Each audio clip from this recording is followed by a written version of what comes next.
G'day YouTube. They're talking about Benjamin Frater, Australia's least famous, most capable, deceased surrealist poet. Following a system of visionary poetics and schizophrenic vernacular, I write to produce illuminative seizures in my audience.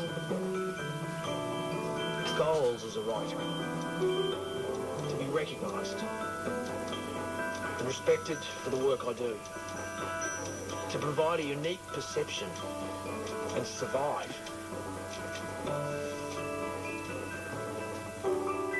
Next we have a poet, Benjamin Frater. Let's hear it for Benjamin.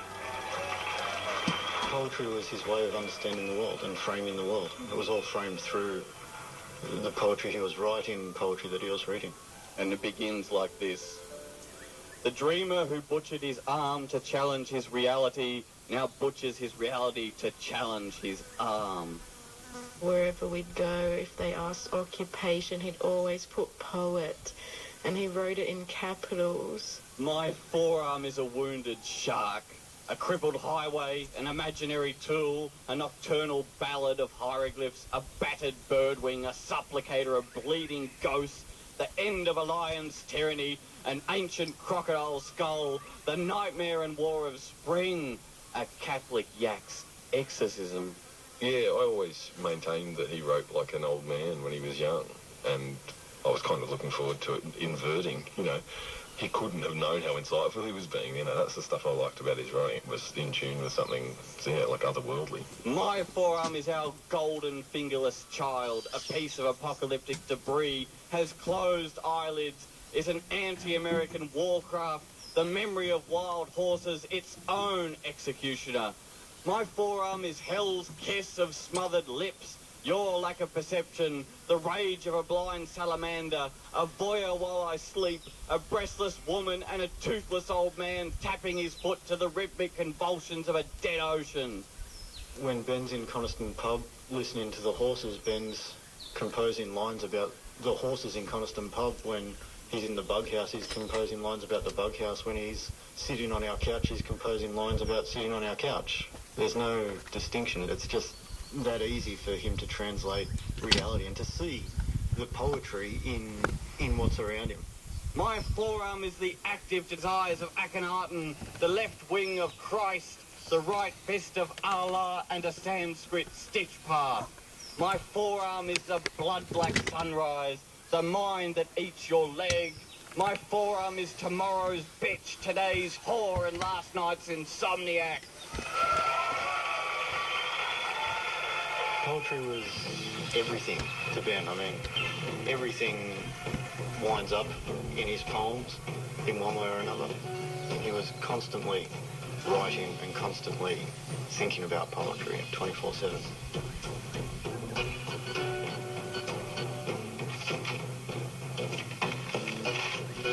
Browsing the obituaries in the paper one morning, I came across the story of Benjamin Frater, a visionary poet of rhapsodies and nightmares, it read, a performer so intense he was compared to Hendrix at Woodstock.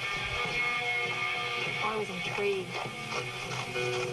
Who is this young guy performing high-powered poetry in strip clubs and pubs?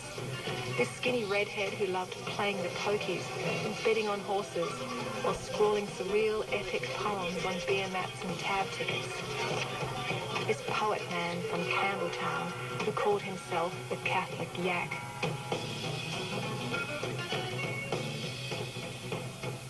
For his mother, Denise, Ben was the eldest of her 4 children. With husband Howard, they moved from place to place, running pubs in Greenacre, Guildford and the southwestern suburbs of Sydney. I yelled at a muffin eating a man. Druids eat apples. Ultraviolet flowers grow outside my window. I used to live upstairs, and in the hotels they all had accommodation upstairs. I live on the top floor. I live. I don't live. I write poetry. As a young boy, Ben grew up loving superheroes and make-believe. It was something his mother nurtured, And early on, his wild imagination found its way onto the page. Ben was about 12, 13 when he started writing, and he just seemed to flourish where that was concerned. Everything went into that. Everything else sort of stopped, and nothing else mattered by his poetry.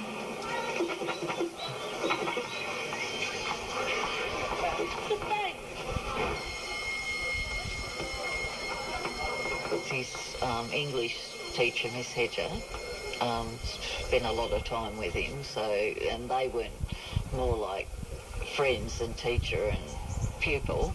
She really brought the best out in Ben. Ayers High is a local community school in the Housing Commission estate out the back of Campbelltown. There's one road in and one road out. And there's a small shopping centre that has an IGA and a couple of takeaway food stores, and then there's the pub, and then there's the service station, and then there's the school. Across the road there's the primary school and the Juvenile Justice Detention Centre. Jason, what do you call a piece of cheese that's not yours? Nacho cheese. No, it's like Nacho cheese. Eds, now a needlepoint shy of AIDS. In 76 our school began, renowned throughout the Cadillac. This our school, John Warby. And Ayers High School, a regular siren port, multicultural ganglash, barbed wire gate and perimeter. A school embracing all the horrific symmetry and stench of a prison, where our minds brawled and unleashed themselves in naked, ungodly accomplishment. I mean, he was exceptionally gifted and exceptionally bright. And normally those kids would have been picked off and gone to selective schools, or had gone to, like, private schools would offer them scholarships or something. But Ben had gone to his local high school, and I think he'd had some difficulty in primary school after the trauma of his parents' separation that had, I think, masked the talent that he was.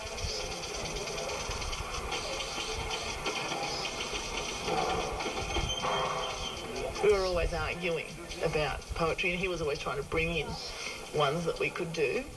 You know, he was wanted poetry that was modern and edgy, and I just wanted to drag out Keats again, or Robert Frost. You know, nothing wrong with the road not taken. I've got a unit on it, and so basically, I don't think I fed his love of poetry. I think I sparked up his hatred of certain elements of poetry that led him onto a new area of research rather than fed his love of it, I think.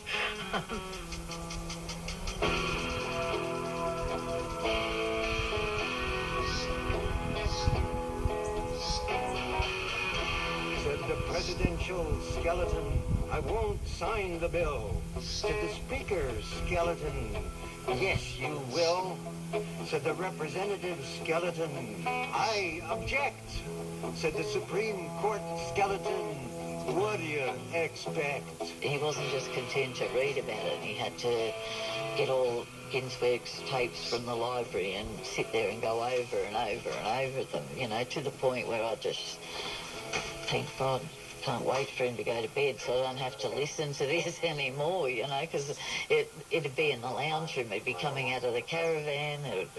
If he wasn't doing that, he was reading parts to me, and I didn't have a clue what he was even talking about. And you have to sort of sit there and seem enthusiastic, but that was Ben.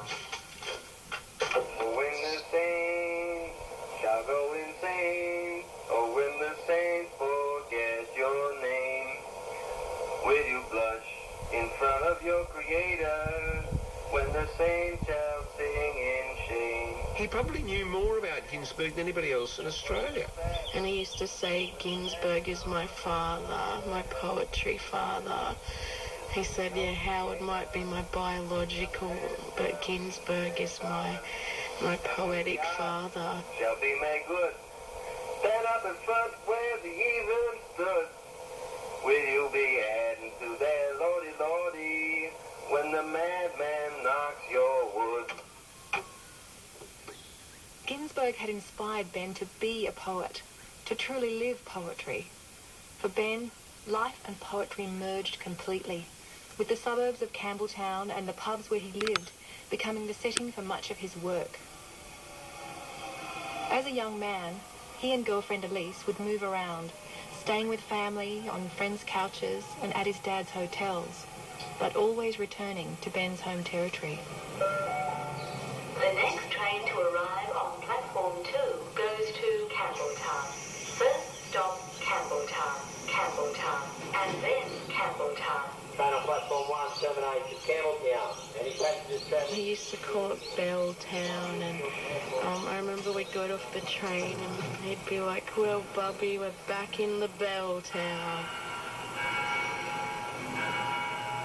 In the shit camp of a bell town, Campbelltown, my hometown, where motherless daughter prowl ugly streets beyond the sun, through labyrinth of ghettos with similarly motherless litters of sickly cat and dog clutched under arm through night of endless dark and flea-bitten rain.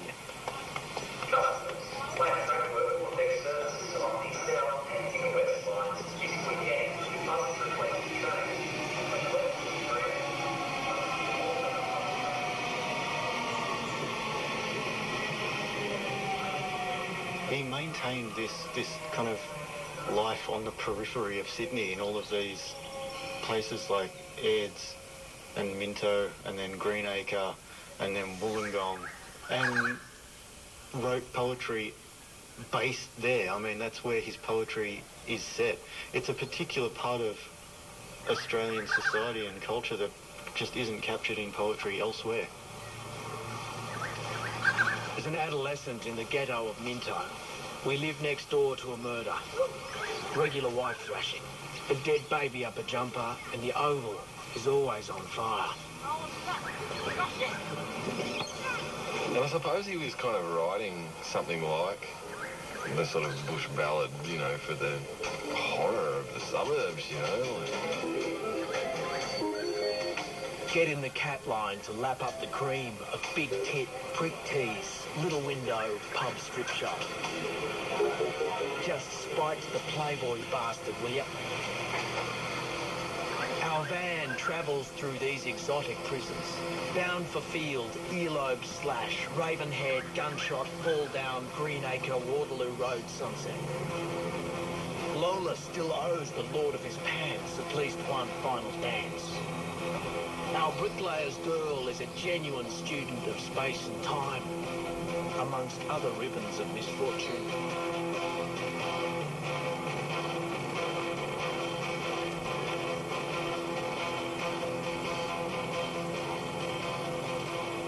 I think he was most creative when he was in Campbelltown, because, yeah, I could sort of feel it, like when we'd go and visit Denise, there was just so much energy and creativity in the air, and he'd be frequently like writing, and yeah, he was on fire there.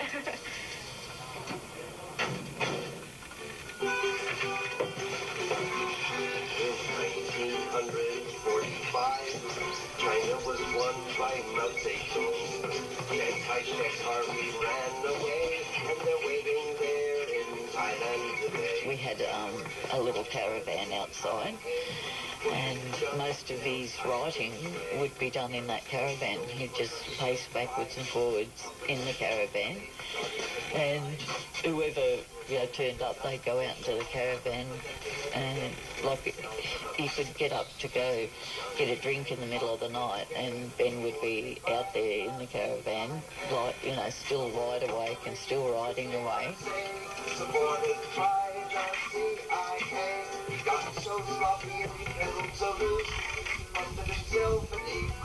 I remember he had poetry like all taped up on the wall, like the whole caravan was sort of taped up with poetry, and I don't know, it was just like spewing out of him. And yeah, I noticed particularly it would just thrive, his creativity, when he was out there. He did have a wild imagination, and I used to get into a lot of trouble of my partner saying that I had encouraged it too far, but that's one thing Ben always said to me, don't ever say that, because it was through you that I developed my imagination, and that's my most prized possession.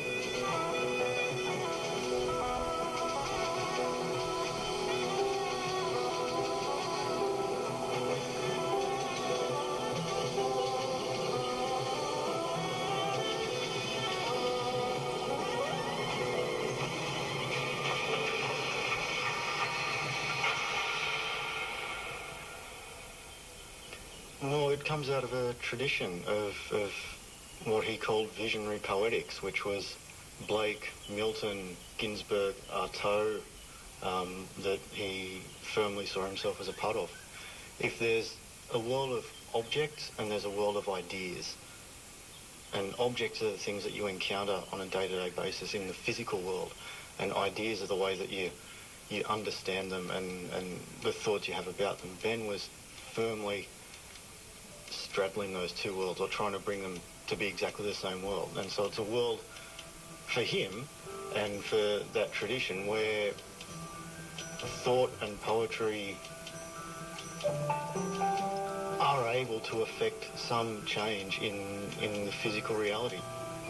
It's a very well-established philosophical tradition. It's not the ravings of a madman. It's the very well-formulated position of someone who's read very deeply and very widely. Glory be Rintrah, glory be Blake, glory be Ginsberg, glory Kafka, glory Baudelaire, glory Rimbaud, glory John Hawke, glory Alan Wern, glory John Scott, glory my elders and mentors, living and dead. Glory be this hideous idolatry. For Ben and his small group of friends at Wollongong University, poetry was the centre of their world. If they weren't writing poetry, they were talking about it, and together they formed a group called the Syntactical Activists to perform their poetry in cafes and bars. A star performer, Ben quickly came to the attention of well-known poets on staff like Alan Wern. They were struck by Ben's adventurousness and ability to absorb literary movements at lightning speed. The Symbolists, Anglo-American modernism, the Russian futurists. But it was with the French Surrealists, as lecturer John Hawke recalls, that Ben had a natural connection. Well, Surrealism is all about bringing together...